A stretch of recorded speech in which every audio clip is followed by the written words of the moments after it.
माँ जी देखिए, गली में कुम्हार वाली आई है, हम इसी से करवा चौथ का सामान ले लेते हैं। हाँ बहू, बस अभी आती हूँ।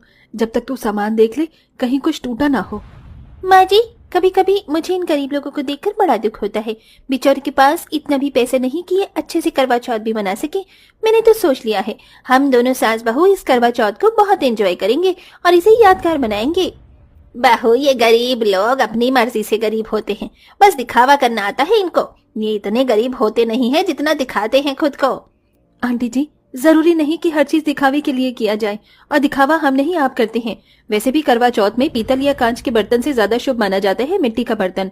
हमारी मानो तो कभी कुछ त्योहार शो ऑफ किए बिना भी कीजिए। और वैसे भी कहते हैं, अगर करवा चौथ में कुछ गलती करो तो चौथ माता उसकी सजा हमें जरूर देती है। अनीता की ये बात सुनकर दोनों सास बहू चिढ़ जाती हैं और अपने घर में चली जाती हैं। जिसके बाद अनीता और उसकी सास उस कुम्हार से मिट्टी का सामान लेती है, तो वहीं दोनों अमीर सास बहू बाजार जाती हैं। माँ जी देखो ना, मार्केट में मिट्टी के बर्तन ज्यादा मिल रहे हैं, पर मुझे तो महंगे वाले बर्तन का यूज करना है। मैं सोच रही हूँ कि पीतल का कलश और महंगी वाली छलनी और पूजा की थाली लूं, वो भी तो सजी हुई आती है। अरे हाँ बहू, क्यों नहीं, आखिर हमारे पास पैसे की कमी थोड़ी ना है। हम उस गरीब अनीता और आशा की तरह थोड़ी ना है जो मिट्टी के सामान खरीदें।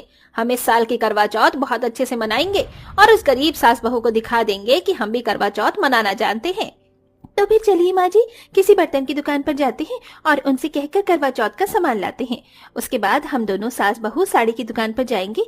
मैंने तो जिम्मी जो की साड़ी देखी है, आजकल वो बहुत चल रही है, मैं तो वही लूंगी। इस तरह दोनों सास बहू अपनी अमीरी के घमंड में फिजूल खर्ची करती हैं और महंगे महंगे सामान लेकर घर आती हैं।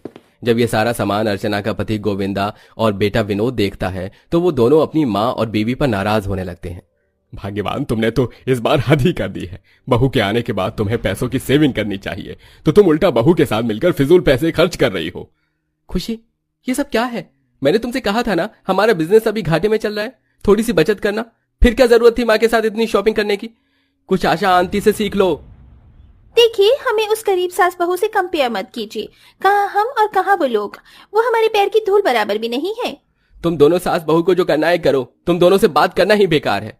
विनोद और गोविंद नाराज हो जाते हैं, पर दोनों सास बहू को कोई फर्क नहीं पड़ता। तो वहीं दूसरी ओर सस्ते सामान देखकर आशा का पति अरविंद और बेटा अर्पित आशा और अनीता से कहते हैं, अरे भाग्यवान, इस बार तो मैंने तुम्हें ज्यादा पैसे दिए थे, तो तुम इस हर बार की तरह इतने सस्ते सामान क्यों लेकर आई हो? कम से कम साड़ी तो ढंग की ले लेती। और ये क्या, तुमने बहू को श्रृंगार का सामान भी नहीं दिलाया? पापा जी, मैंने तो श्रृंगार का सामान नहीं लिया। मेरे पास कुछ सामान रखे हैं जिनका इस्तेमाल मैंने आज तक नहीं किया। मैं सोच रही हूँ कि इस करवा चौथ पर मैं और माँ जी उसी सामान को यूज कर लें। क्यों फिजूल पैसे खर्च करना? देख रहे हो पापा, माँ और अनीता कितने समझदार हैं। भगवान करे हर जन्म में हमें ऐसी ही बीवी मिले। आशा और अनीता एक एक पैसे जोड़कर अपना करवा चौथ का सामान लाती हैं। अगले दिन करवा चौथ पर दोनों सास बहू अपने हाथों में मेहंदी लगाती हैं, पर वहीं खुशी और अर्चना पार्लर में जाकर 5,000 रुपए की मेहंदी लगवा कर आती है और पूरी गली में शो ऑफ करती है। देख रही हो आंटी, ये मेहंदी हम दोनों सास बहू ने 5,000 में लगाई है। यहाँ होगा कोई हमसे अमीर? अरे बहू, इस पूरे मोहल्ले में हमसे अमीर कोई नहीं है, पर हाँ, यहाँ पर सबसे गरीब 2 सास बहू जरूर हैं, जिसकी वजह से हमारी गली गरीबों के नाम से जानी जाती है। अर्चना और खुशी इनडायरेक्ट आशा और अनीता को ताने दे रहे होते हैं, पर दोनों सास बहू उनकी बातों का कोई जवाब नहीं देती और शाम की कथा पढ़ने के लिए तैयार होती हैं। अब दोनों सास बहू अपने घर में बड़े ही आराम और शांति से शाम की पूजा पाठ कर रही होती हैं। माँ जी, कथा पूरी हो गई है, चलिए अब सूर्य देव को जल अर्पित करते हैं।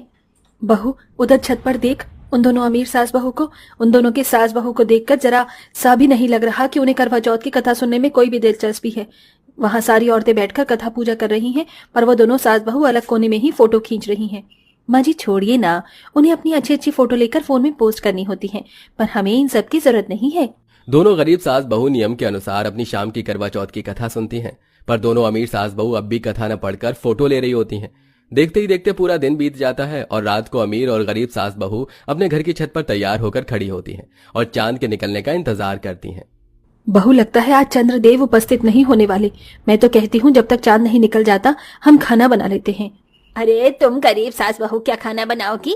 खाना कम पड़े तो हमसे ले जाना, हमारे घर के नौकरों ने बहुत ज्यादा खाना बनाया है। माँ जी, आप क्यों गरीब सास बहू से बातें कर रही हैं? आप इधर खड़े हो जाइए, मैं आपकी इस ड्रेस में फोटो खींच लेती हूँ। वैसे भी आज आप बहुत अच्छी लग रही हैं, आपको देखकर कोई कह ही नहीं सकता कि आपकी उम्र 55 साल है। बहू, मेरी सिर्फ उम्र 55 है, पर दिल तो अभी मेरा बच्चा ही है।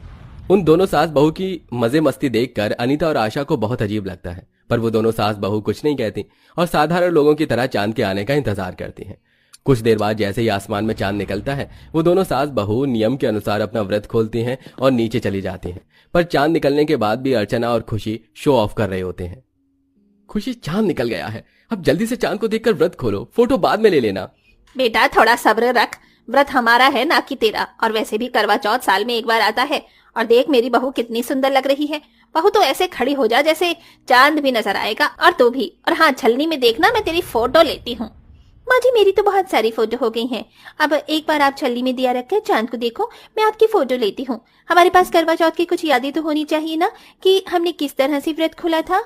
दोनों सास बहू व्रत खोलने के बदले अलग अलग पोज देकर फोटो ले रही होती हैं और इसी बीच छलनी में रखा दिया अर्चना के ऊपर गिर जाता है, जिस वजह से दिए में रखा गरम तेल के छींटे अर्चना के पूरे चेहरे पर गिर जाते हैं।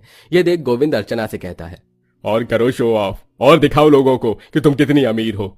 ये सब कुछ तुम दोनों सास बहू की घमंड की वजह से हुआ है। यहाँ पर खड़े सभी लोग अपना व्रत खोलकर नीचे चले गए, पर तुम दोनों सास बहू की तो चोंचलेबाजी ही खत्म नहीं हो रही है। अरे आखिर तुम दिखाना क्या चाहती हो, कि तुम अमीर हो? अरे तुम्हें ये सब दिखाने की जरूरत नहीं है, क्योंकि सब जानते हैं कि हम अमीर हैं। पापा जी ऐसे क्यों बोल रहे हैं?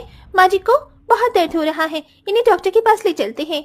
हाँ चलो डॉक्टर के पास चलो, पैसे की कमी थोड़ी ना हमारे पास।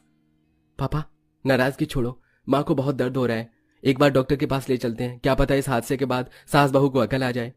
बेटा इन दोनों सास बहू को अकल नहीं आने वाली।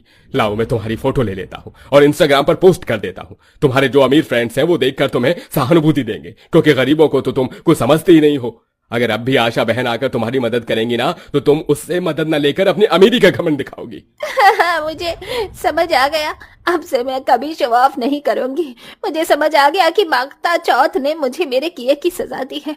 अब तो मुझे अस्पताल ले चलो, मुझे बहुत दर्द हो रहा है।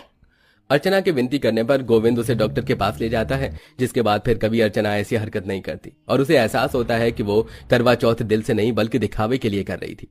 अगर दिल से किया होता तो माता कभी भी उसे उसके किए की सजा नहीं देती। इसके बाद फिर कभी अर्चना और खुशी इस तरह की हरकतें नहीं करते और वो लोग गरीब सास बहू के साथ भी प्यार से रहने लगते हैं। वैसे दोस्तों, करवा चौथ की कथा सुने बिना क्या करवा चौथ का व्रत पूरा हो सकता है? कमेंट में बताना ना भूलें।